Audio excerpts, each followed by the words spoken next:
The camera opens with a sweeping drone shot of a vast, unmarked forest cloaked in mist. The sound of distant birds fades as a narrator's voice introduces the setting. They called it the forest with no exit, a place of whispers, shadows, and forgotten souls. No one who entered ever returned, or so the legend says. But for four friends seeking adventure, it was just a story, until it wasn't. The scene cuts to a group of friends: Rami, the optimistic leader; Amal, the quiet but intuitive one; Layla, the skeptic with a sharp tongue; and Yusuf, the tech-savvy pragmatist. They're hiking along a narrow trail, following a crude map Yusuf found online. As they walk, their banter is lighthearted. "You sure this map isn't fake?" Layla asks, rolling her eyes. "Oh, if it's fake, it's a pretty convincing one," Yusuf replies, holding up the aged paper with strange symbols etched along the edges. The forest grows denser, darker. The group stops briefly to admire the towering trees, their bark covered in moss and strange faint carvings. Amal lingers behind, running her fingers over a mark that looks like an eye. "Guys, does this look like it's staring at me?" she whispers, but they laugh it off. As night falls, the atmosphere shifts. The forest, once serene, now feels oppressive. The sounds of the day, birds, rustling leaves, are replaced by an eerie silence. Around the campfire, they talk about the legend. "So what's the deal with this place?" Rami asks, tossing a stick into the flames. "People say it's cursed," Yusuf answers.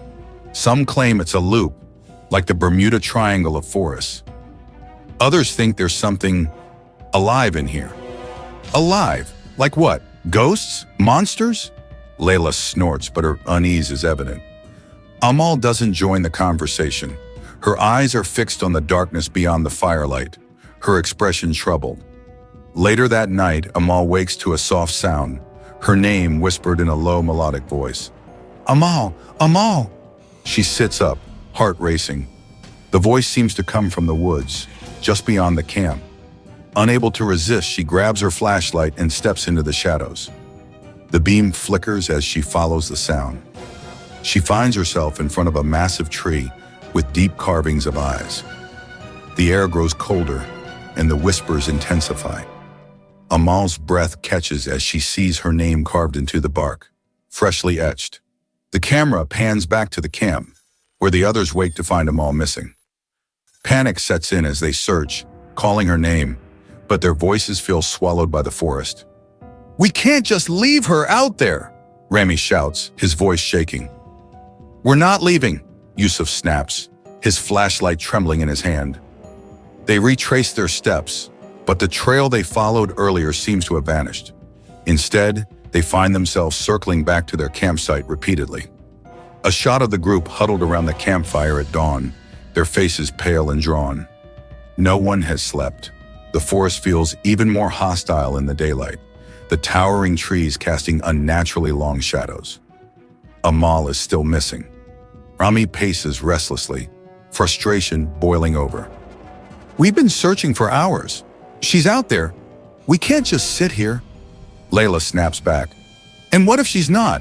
You saw whatever that was last night." Yusuf, ever pragmatic, interjects. "We need to think. Panic will get us killed." The tension is broken by an eerie sound. Laughter, distant but distinct. It echoes through the trees, playful yet unnatural. The group decides to keep moving, desperate to find either Amal or an exit. As they walk, strange things begin to happen. The forest plays tricks. The trail seems to shift beneath their feet. Paths they just walked vanish, replaced by dense thickets. The trees seem closer together, their twisted roots creating obstacles, haunting visions. Layla hears whispers calling her name. She glimpses figures in the corner of her eye, shadows moving just out of reach. When she tells the others, Rami tries to calm her, but his own unease is growing. The fog, a thick silvery mist rolls in, muffling sound and sight. The group stumbles upon an old moss-covered oak with something buried beneath its roots, a leather-bound journal. Yusuf flips through the journal. It's filled with scrawled notes, drawings of symbols, and desperate entries. The forest is alive. It feeds on fear, Trust no one, not even yourself. The final entry chills them. We thought we could leave together. We were wrong. Only one can leave, and the price is blood. Ramy closes the journal, his hands trembling.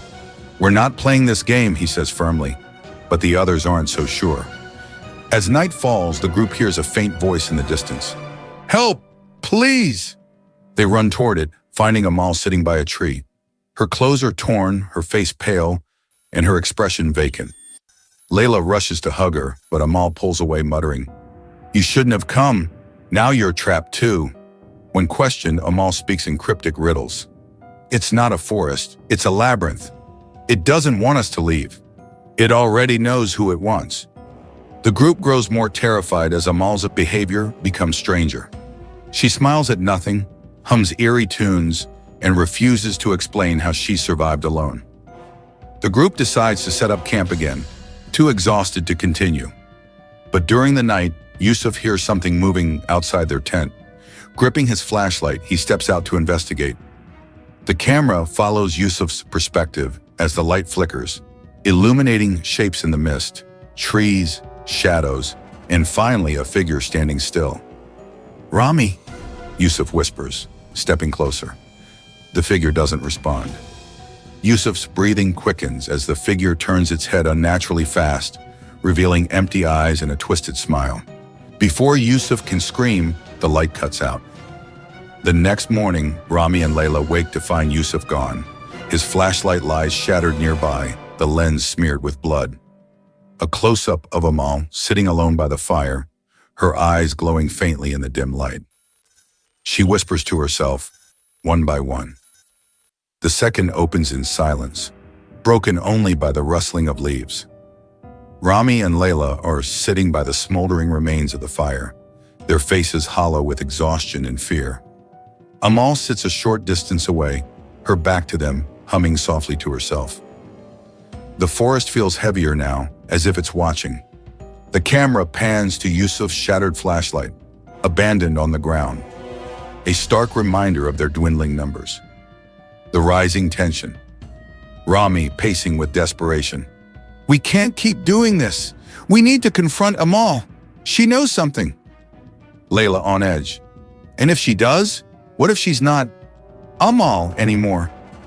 Amal, overhearing, turns with a slow smile. I'm right here, you know. Why don't you ask me yourself? Amal's cryptic behavior escalates as she speaks in riddles and taunts them with half-truths. I've seen the gatekeeper. It doesn't want all of us. The forest chooses who stays and who goes. When Ramy presses her, Amal's calm exterior cracks. She confesses that the forest spoke to her during her disappearance. It offered her freedom in exchange for something precious, the lives of her friends. The gatekeeper reveals itself. The tension breaks when the forest grows unnaturally quiet. The mist thickens and the air becomes cold. The group hears heavy, deliberate footsteps approaching. From the shadows emerges the gatekeeper, a grotesque, otherworldly creature. Its form is impossible to fully comprehend, shifting and twisted, with glowing eyes and a mouth that never stops grinning. It speaks in a voice that seems to come from everywhere at once. You have wandered into my domain, and now you belong to it. But I am merciful. Choose one to leave, and the rest may stay. The group is frozen in terror. The creature's presence is suffocating, its impossible form filling the screen with dread. The dilemma. The group erupts into chaos. Ramy, furious, we're not playing your game. Layla, panicked. We have no choice. We'll all die if we don't do something. Amal, eerily calm. It's already decided. You can't fight the forest. Amal reveals she was the first to be offered the choice and accepted, but the gatekeeper tricked her. Instead of setting her free, it turned her into its pawn to lure the others deeper into the woods. As Ramy and Layla argue, the forest itself turns against them.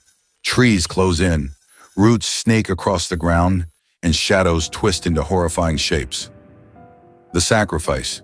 Faced with no other options, the group must make the impossible decision. Layla, overwhelmed by guilt and fear, offers herself. If one of us has to stay, it might as well be me. Just promise me you'll find a way out. Rami protests, but Layla steps forward toward the gatekeeper, her hands trembling. The creature leans down, its voice cold and final. The forest thanks you for your gift. In a flash of blinding light, Layla is gone. The forest grows still. The escape. Rami and Amal, now alone, find themselves at the edge of the forest. The trees part, revealing an open field bathed in sunlight. Amal steps forward, but the forest pulls her back. I can't leave, she whispers. It was always going to be you. The gatekeeper's voice echoes one last time.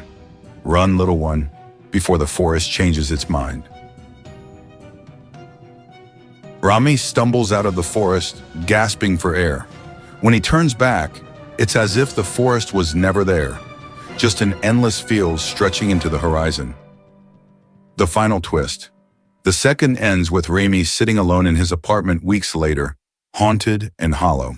He opens the journal they found in the forest, flipping through its pages in despair. He stops on a final entry that wasn't there before. The forest never lets go. The camera pans to his reflection in the window, where the faint outline of the gatekeeper grins back at him. The screen fades to black, accompanied by the faint sound of trees whispering, "Welcome back."